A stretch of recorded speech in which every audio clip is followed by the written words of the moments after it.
So the misconception in property is that you have to have lots of money and you have to own a property to make money out of it, right? Nada, you don't actually have to.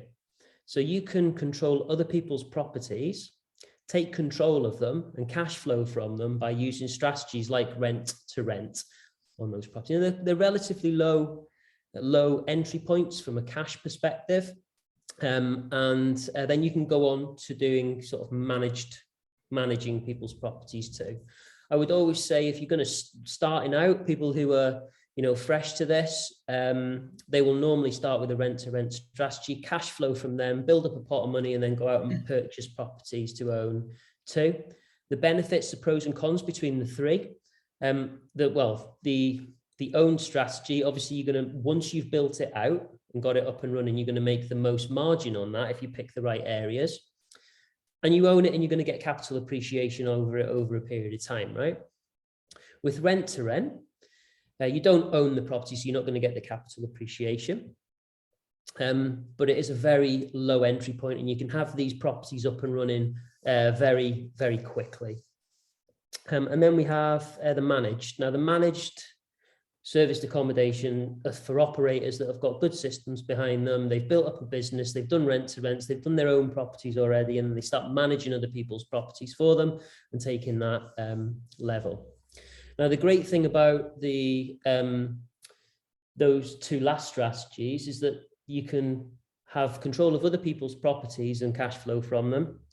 The problem is that they are not your proper properties, so there is less operational control over having an owned property. Does that make sense? Everyone still with me on that? Can I just get a quick thumbs up? Yeah. Dave, just question on the rent-to-rent there. What's the minimum term that someone should be trying to negotiate? I would say when I first started out with this, I always used to do a 12-month term with a 6-month breakout clause. What I do now, because I'm more experienced, is I always go for a minimum of 3 to 5 years with a breakout clause after 12 months. Okay. Yeah. That makes sense? Right. Yeah. So when I first started serviced accommodation, I didn't want to tie myself into stuff for too long. So just while I was treading the boards, I kind of just did a 12-month with 6-month breakout clause. But if you know how to do this, you understand, you're educated in this, definitely go with the 3 to 5 year deals. Okay. Any more questions while we're... No. So we're all good so far? All right, good. I must be explaining it. Hold on, one's come through from Lorna. Where do you find the contractor guests and how do they find you? I.e., what platforms do they look for accommodation for the workers? Great question. Who was that? Lorna? Yeah. Lorna, fantastic question. Okay, so a couple of avenues for contractors. We use a couple of what we call SA agents. So people like Comfy Workers, they're a really good outfit for putting contractors in your serviced accommodation units. We use people like Situ as well, which is an agency. But one of the best ways to kind of get contractors into your properties, from my perspective, is using Airbnb and Booking.com as your marketing tool. When contractors come and stay in your property, ring them, speak to them, turn them into a direct booking so they book with you again, and ask them a simple question, because contractors that are working in the area, guess what, are working on sites with other contractors, right?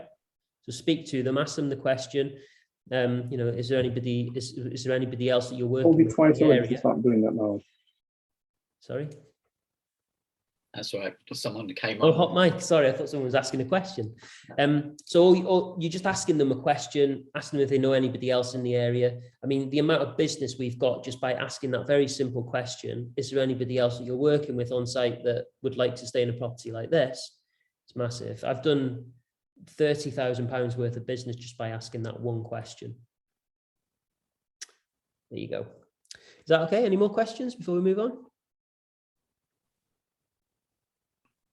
No? Okay, so I'm going to move into the apart hotel kind of piece now. And I'm going to show you a couple of areas that we're investing in at the moment, and the reasons why we're investing in those areas. Okay, so this is one of our areas, Llandudno. So this area has been really popular for, well, especially last summer, for staycations. Now it's in North Wales. I call it the Welsh Riviera, and it's been tipped as one of the hotspots in 2022 for Booking.com. It was actually in one of the papers for one of the top 8 up and coming holiday destinations in the world back at the back end of last year. It's got lots of beaches, museums, trams, iconic pier, all sorts of things going on in Llandudno. And we've purchased an apart hotel there, and we're continuing to look in that area for new existing guest houses and hotels. We want the faulty tower ones though, right? So we want the ones that are knackered. You know, when you're doing the apart hotel strategy is essentially just like the buy, refurbish, refinance on a single property, but on multiple properties under one roof, right?